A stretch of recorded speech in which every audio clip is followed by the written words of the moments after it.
Vou contar mais uma linda história a partir de agora. Só que eu quero fazer antes um pedido para você. Se inscreva no canal. É um gesto tão simples para você e tão significativo para o canal.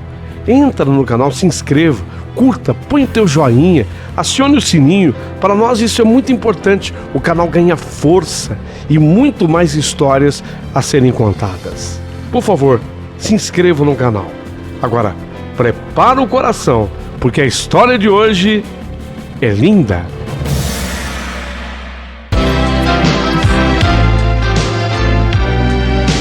Rádio Emoção. Paulinho Boa Pessoa. A verdade de cada um.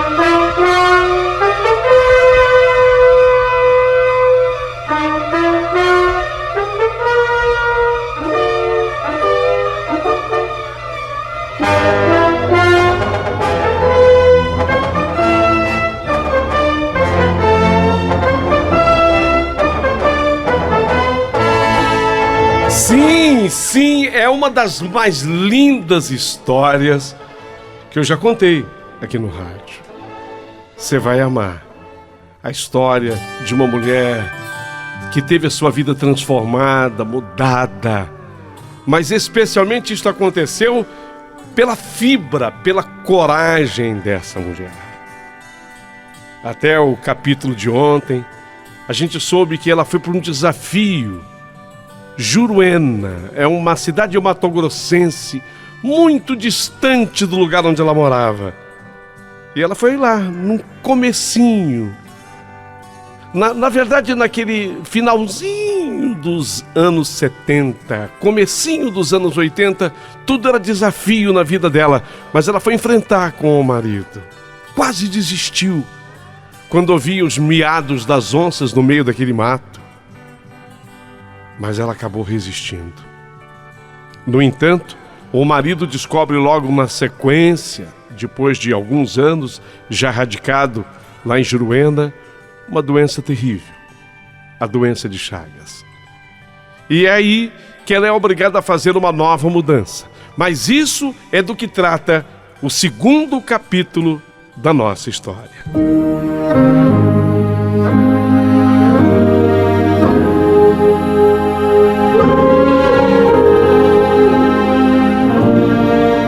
Meu querido amigo Paulinho Boa Pessoa, depois da ida ao médico em Juruena, um senhor já, esse médico, um homem com mais de 70 anos, muito consciente, ele constata, apesar do pouco equipamento que tinha à sua disposição, que o meu marido, o Gilberto, o problema dele era gravíssimo. Ele havia adquirido lá na infância. Ele havia tido contato com o bicho barbeiro. E ele tinha doença de Chagas. Foi ele quem aconselhou que o meu marido procurasse um centro maior, porque o coração dele estava bastante afetado. Segundo ele próprio, usou uma expressão bem popular para que entendêssemos. O coração do meu marido estava grande. É como se o coração tivesse aumentado no seu tamanho. E foi assim que eu sugeri a ele que vendêssemos a nossa pequena propriedade, que ele chamava de fazendinha, lá naquele meio do mato em Juruena. No entanto, o meu marido amava aquelas terras. O Gilberto era um apaixonado por aquilo. Ali tinham nascido nossos 3 filhos, dos quais eu ainda não citei os nomes. Adriano foi o primeiro. Esse nasceu, eu estava chegando aos meus 22 anos, tinha 21, 22 incompletos, bem próximo de 22. Depois o William, o do meio, e Amanda, a nossa caçula. 3 filhos nasceram lá. E isso fizeram com que nós nos apegássemos mais àquela terra. E eu, que tinha chegado naquele espírito de voltar no dia seguinte, também já estava começando a gostar daquilo tudo. Havia um companheiro inseparável adquirido pelo meu marido assim que nós chegamos lá, o radinho de pilhas. Esse era meu companheiro. Aconselhado pelos médicos, eu resolvi fazer contato com aquela minha prima, Helena Graça. Ela que trabalhava num hospital importante em Curitiba. Era o Hospital de Clínicas de Curitiba. Ele é ligado à Universidade Federal do Paraná. E a minha prima, ela era enfermeira padrão nesse hospital. Então eu pedi uma ajuda a ela, relatando o problema que tinha o Gilberto, e ela acenou: vem para cá.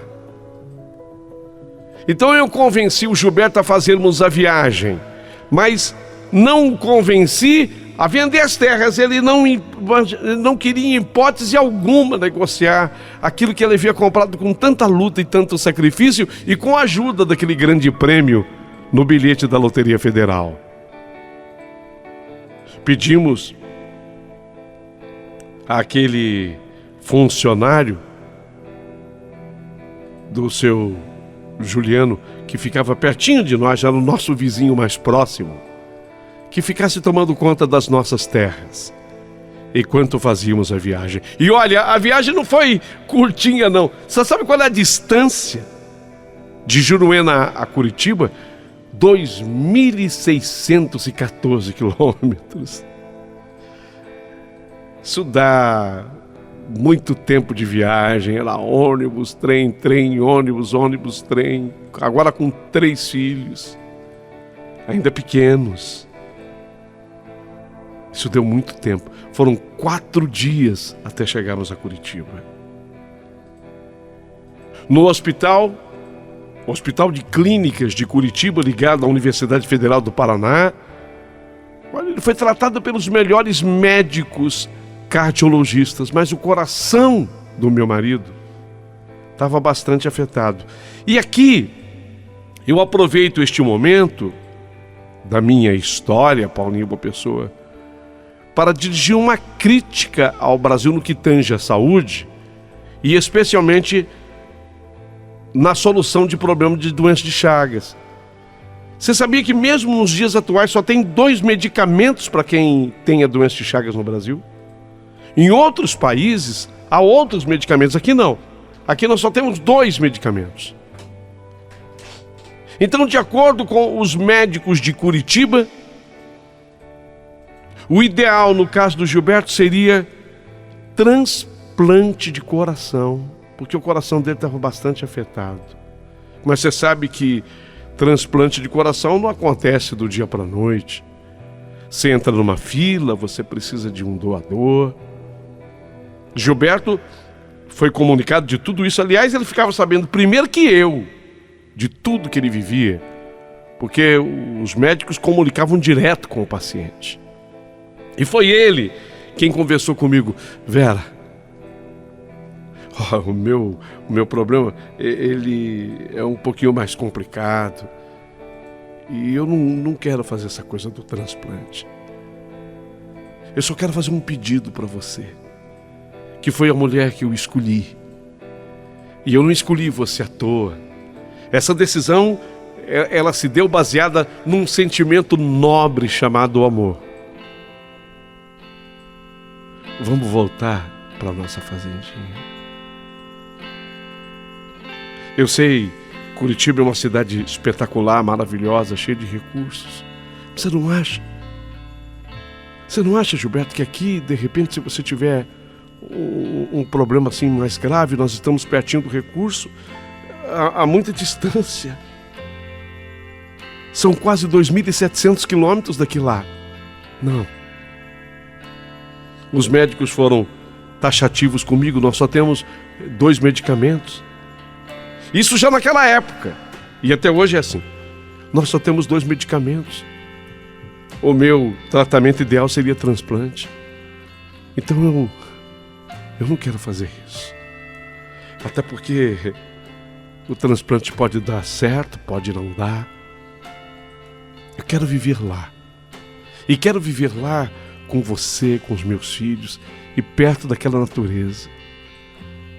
Naquela terra que eu consegui com muito sacrifício comprar. Vamos para lá? Gilberto, Mas não é muito perigoso o que você está me pedindo, amor? Não. Eu quero estar lá. Eu não tinha visto ainda, até aquela minha idade, uma pessoa que fosse tão ligada à terra em que nasceu. Ele não tinha nascido lá, mas ele era ligado às terras matogrossenses. E foi assim, sabe? Que vendo que meu marido estaria eternamente infeliz estando em Curitiba, apesar de tudo que tinha à disposição dele, que eu fiz de novo a viagem de volta. Preparamos a nossa viagem e novamente enfrentamos quase 2.700 quilômetros. 4 dias com aquelas crianças na estrada. Sacrifício, luta, mas voltamos para a nossa terra. De vez em quando, agora com os medicamentos indicados, sem dúvida nenhuma que o Gilberto teve uma melhora. São 2 medicamentos no Brasil, mas bons.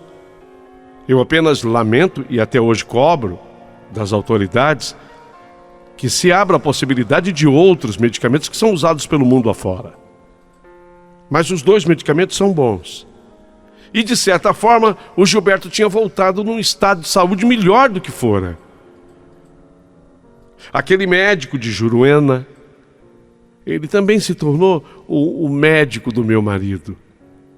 E nós, até para agradá-lo, nós levávamos para ele da nossa produção lá na fazendinha.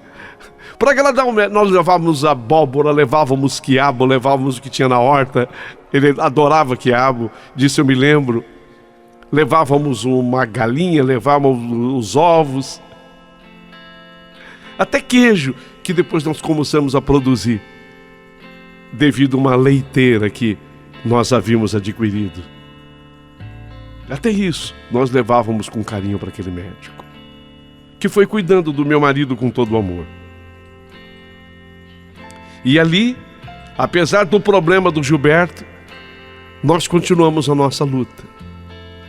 As crianças que foram crescendo, e eu que fui assumindo cada vez mais o papel, desculpe eu usar essa expressão, e ela não tem nenhuma intenção de ofender as mulheres, mas eu fui me tornando assim meio que o homem daquela casa. Embora eu tenha certeza que muitas mulheres não gostem dessa expressão, mas naquela época, naqueles anos 80, ainda se usava isso. Hoje as coisas mudaram, as concepções são outras. Eu estou apenas falando com a linguagem coloquial daquele momento. Então eu fui tomando as frentes daquela produção, fui me especializando na melhor produção de milho, do arroz. E principalmente eu fui aprendendo mais a respeito da soja. Até um tratorzinho. Um tratorzinho nós compramos. E você sabe quem se transformou na tratorista lá da fazendinha? Eu. Sim, eu era a Vera, pau para toda a obra da fazendinha. Assumia o trator, puxava o arado, tombava a terra, preparava a terra para o plantio, especialmente da soja. E a nossa fazenda começou a produzir. Enquanto isso, a vida corria. A doença do meu marido Gilberto, infelizmente, incurável. Porque, lamentavelmente, Chagas não tem cura. Olha, hoje médicos dizem que se tratada do início, se descoberta do início, há possibilidade de cura. Mas da forma como fora descoberta do meu marido, já num estágio avançado da doença, é muito difícil, a não ser que fizesse um transplante. Ainda assim, você sabe que um transplante é como dizia o Gilberto, meu marido, não é uma coisa garantida. E ele, sabedor, o Gilberto consciente dos problemas que ele tinha, ele vai cada vez mais me colocando dentro do negócio. Então eu vou me tornando a fazendeira. Olha, as nossas terras eram diminutas, eram muito pequenas. Era um mini fundio, uma mini mesmo. Mini na concepção exata da palavra. Mas eu estava ligada direta à produção da horta, dos grãos, especialmente da soja. Agora tratorista. E ele, o meu marido, o Gilberto, ele estava ligado especialmente à natureza. E era impressionante porque lá na nossa casa era comum ele ficar tratando dos macaquinhos que vinham até a nossa casa, até a nossa varanda. E quando eu falo macaquinhos, não são apenas os saguis, não. Macacos até maiores.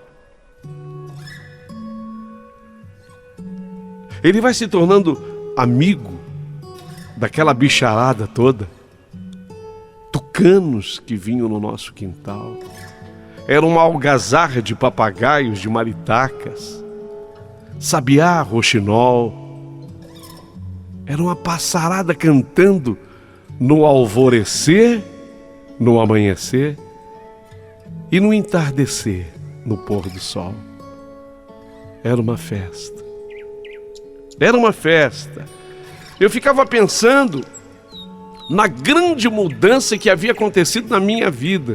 Se eu tivesse sido consultada, se eu tivesse sido entrevistada por Deus, se eu queria passar por tudo aquilo, eu não sei se eu teria dito que sim, porque seriam tantos desafios,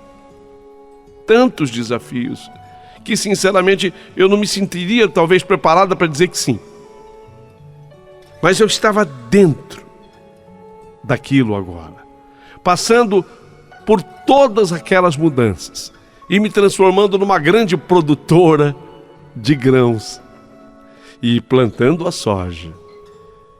E aí vinha gente daquela região toda propor a compra, desde que a nossa fazendinha era pequenininha, bem mini fundio, as propostas começavam a chegar e cada vez maiores, e eu me sentia às vezes tentada em vender aquilo tudo e voltar para o Paraná, voltar para Curitiba, que era o estado do qual eu não conseguia também me esquecer. Se Gilberto não esquecia a terra natal dele, eu também não poderia esquecer da minha. E é natural que fosse assim. No entanto, o Gilberto dizia sempre não. Talvez prevendo tudo que ia acontecer ali. A vida havia progredido. Nós conseguimos levar as instalações elétricas. Nós já tínhamos a televisão, nós já tínhamos tantos outros recursos. O que antes era mato, agora não. Agora era terra produtiva. E que a cada ano que passava, a gente conseguia comprar uma coisinha a mais, um alqueire a mais, 2 alqueires a mais. E a coisa foi prosperando. Ganhamos a grande nascente de água. E aí começou aquele rio passar dentro da nossa propriedade, o que foi valorizando cada vez mais o imóvel. Você não imagina, para quem vive no campo rural, o que representa uma nascente dentro da sua propriedade. Nós tínhamos. Foi assim até que o Gilberto, devido aos problemas com o coração e as chagas, ele foi ficando cada vez mais fraco. Quando o nosso filho, o nosso mais velho, o Adriano, completou 12 anos de idade, 12, era exatamente o tempo que nós estávamos lá. A vida já havia mudado tanto, havíamos feito tanto progresso, mas foi aí que a doença do Gilberto havia chegado num estágio tal que ele já não estava mais resistindo. o médico, aquele médico maravilhoso que nos atendia lá em Juruena e para quem nós levávamos de tudo com amor e com carinho, ele ia agora nos atender lá na fazendinha. Ele ia até lá na fazendinha.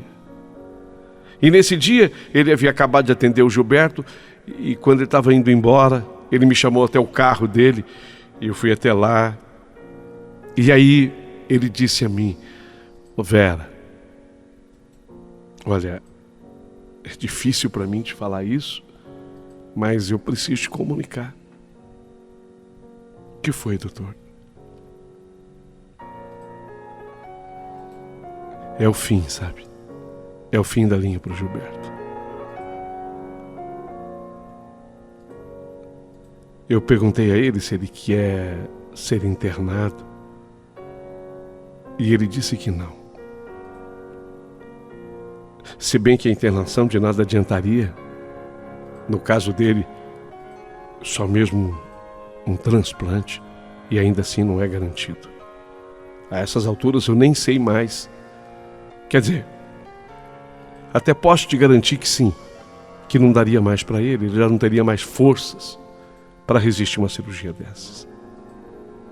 Então, esteja preparada. É tão difícil a gente ouvir isso. Preparada eu vinha sendo desde a descoberta da doença. Preparada eu vinha sendo desde os últimos tempos. Pelo menos os últimos 6 anos. Os últimos 6 anos eu vinha sendo preparada, mas que pena.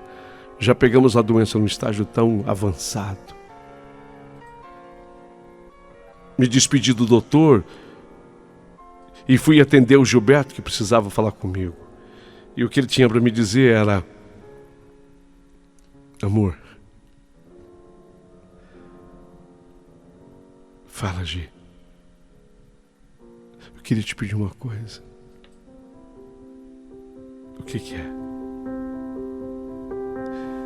Se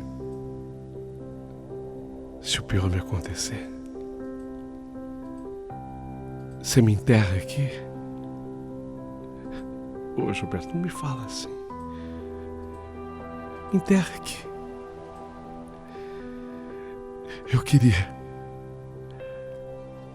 Eu queria que você me enterrasse aqui,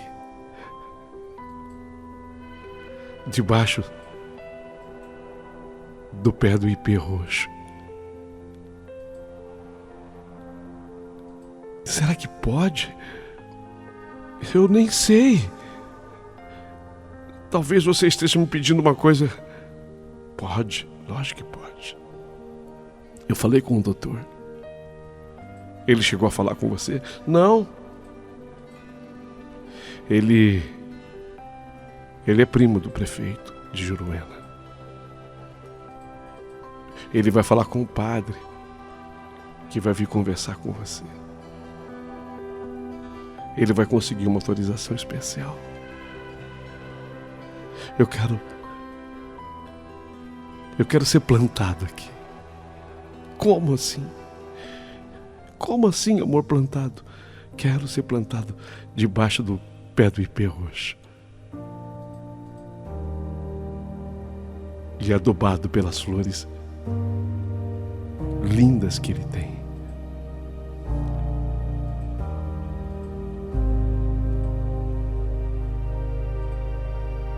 Tal qual ele me havia dito, preparando-me, eu tive de novo que ser forte.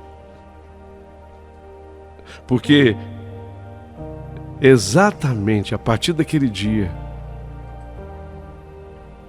9 dias depois, o Gilberto faleceu.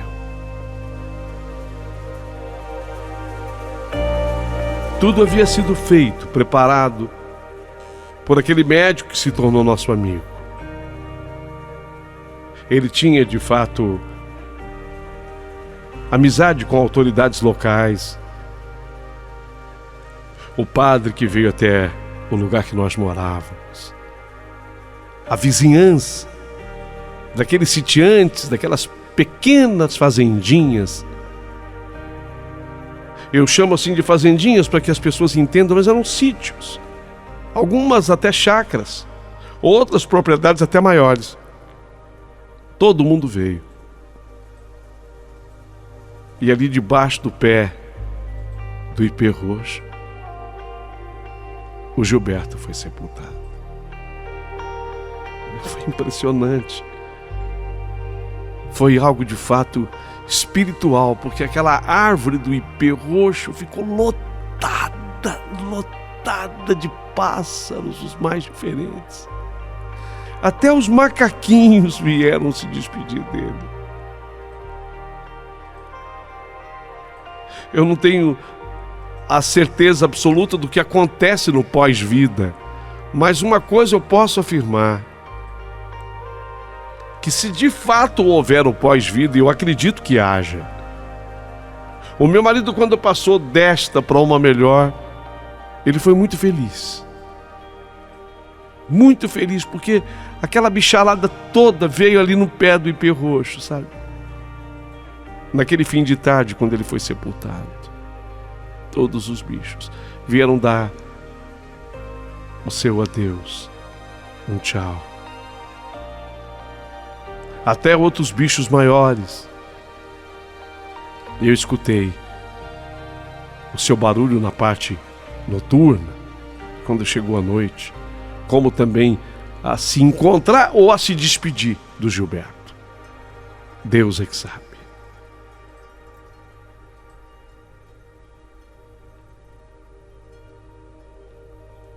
Aí é que todo mundo me questiona: bom, mas Vera, o amor da sua vida acabou falecendo.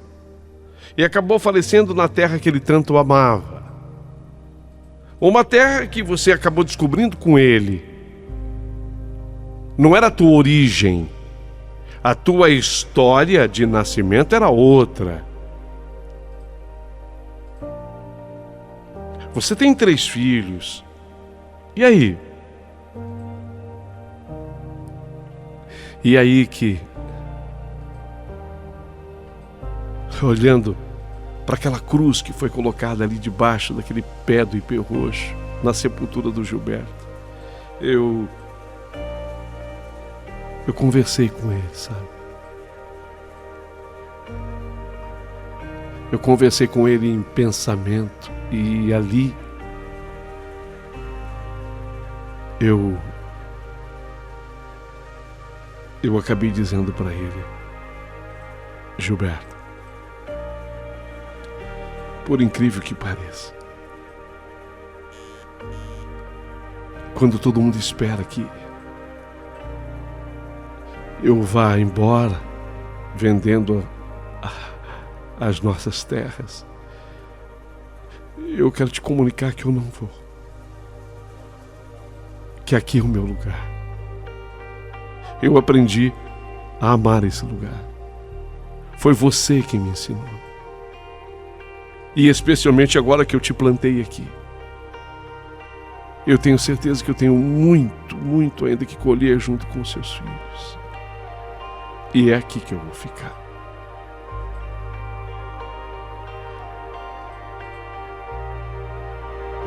Terminada essa conversa, eu tinha o meu companheiro. A TV já estava instalada em casa, a luz elétrica havia chegado, mas o rádio, eu jamais abri mão do rádio. Ele era meu companheiro. Os programas, as músicas, especialmente as músicas sertanejas, todas eram minhas companheiras e me completavam de certa forma, porque elas não deixavam jamais buraco, espaço na minha vida. Elas preenchiam com a sua poesia, com a sua beleza, com as suas letras, tudo aquilo que eu estava sentindo. E foi assim que eu que já estava dentro daquele métier, praticando como tratorista, já trabalhando naquilo que eu havia aprendido a gostar, a amar. Meus filhos passaram a me ajudar. O primeiro deles, o Adriano, se tornou engenheiro agrônomo. O William, ele acabou seguindo um outro tipo de engenharia, não agronomia, mas a engenharia civil. A Amanda, a minha filha, também acabou se formando numa área completamente distinta, diferente, a psicologia. Mas os três estudaram. Eu continuei na fazendinha, produzindo muitos alimentos, tendo a honra de saber que dali saíam muitos sacos de arroz, depois de feijão e de soja, inúmeros. E assim eu fui ganhando a minha vida e prosperando. Foi uma mudança completamente radical na minha vida. Ninguém acreditava, sabe? Que aquela menina que morava lá em Paranavaí tivesse feito tudo aquilo. E aquela transformação ocorrera na minha vida única e tão somente devido ao amor. Tem gente que diz, não, foi o bilhete premiado que o teu marido acabou descobrindo. É lógico que tudo isso faz parte da história. Mas o que moveu aquela mudança realmente foi o amor. O amor que eu sentia por ele. Meus filhos, uma vez formados, me fizeram pensar na venda da fazenda, agora muito maior do que quando nós compramos. Já dava para se dizer que era uma fazenda grande agora. Eu fiz a negociação da fazenda, os novos proprietários adquiriram. Antes, eu tinha feito o translado dos restos mortais do meu marido para o cemitério lá de Juruena, aonde ficou sendo a sepultura dele, mas isso depois de muitos anos.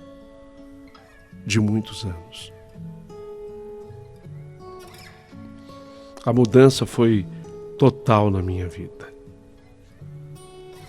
Hoje, eu vivo em Curitiba, capital paranaense. É daqui que eu te escrevo, é daqui que eu me comunico com você. Sou um ouvinte assíduo desse seu canal, amo as histórias aqui contadas. E eu tinha em mente um dia contar tudo isso que aconteceu comigo, porque foi uma mudança extremamente radical na vida de uma mulher. Aprendi tudo que se pode fazer numa fazenda, tudo. Desde de tirar leite da vaca, a colher cada grão, a cuidar de cada hortaliça. Desde descobrir onde tem uma boa nascente de água, isso também eu acabei conseguindo aprender. Me transformei em tratorista. E depois eu comecei com um tratorzinho pequenininho, trabalhando lá na fazendinha que era menor ainda que o trator, mas depois acabei crescendo com essas máquinas agrícolas. Aprendi muita coisa. Foi uma mudança muito grande na minha vida. Cheguei a ser chamada na brincadeira e não do ponto de vista financeiro, isso muito longe de mim, mas na brincadeira eu cheguei a ser chamada de rainha da soja. Isso porque sempre houve o rei da soja, né? Então o pessoal brincava comigo, o pessoal da região. Você é a rainha da soja. E realmente eu estava muito longe de ser a rainha, mas produzi muito desses grãos. Aliás, a soja tem sido um diamante na produção do agro aqui no Brasil, do agronegócios aqui no Brasil. A soja tem sido realmente a responsável por muitas divisas brasileiras. Se o povo brasileiro puder reconhecer isso, reconheça. Quem trabalha com a soja, reze um dia pelos produtores e por aquele trabalhador que vai lá na roça, na produção da soja, porque esse grão tem ajudado a trazer divisas maravilhosas para o Brasil. O que seria do Brasil se não fossem os grãos e especialmente a soja? Vocês não imaginam os caminhões graneleiros que existem por esse Brasil no transporte desse grão maravilhoso para o mundo. E navios graneleiros que transportam esse grão pelos mares afora. A soja realmente traz muitas divisas para o Brasil. Agradeço a você que acompanhou a minha história até aqui. Essa é a minha vida. A vida da Vera, a rainha. É brincadeira, tá? Mas eu vou dizer, a Vera, a rainha da soja. A que um dia se casou com o Gilberto, o homem do bilhete premiado. E que um dia se transferiu para o meio do mato. Um meio do mato que acabou sendo transformado. Tudo na minha vida é transformação. E se na minha vida foi assim, na sua também pode ser. A gente é aquilo que acredita que pode ser. Eu sempre acreditei em mim, apesar de muitas vezes ter desejado até desistir. Mas no último momento eu continuava acreditando em mim, botando fé no meu taco. E esse é o segredo para todas as vitórias.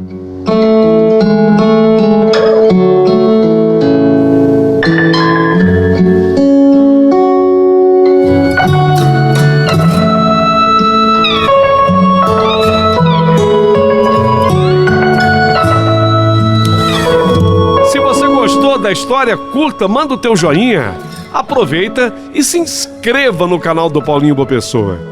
E se não for pedir muito, venha e seja também membro do nosso canal.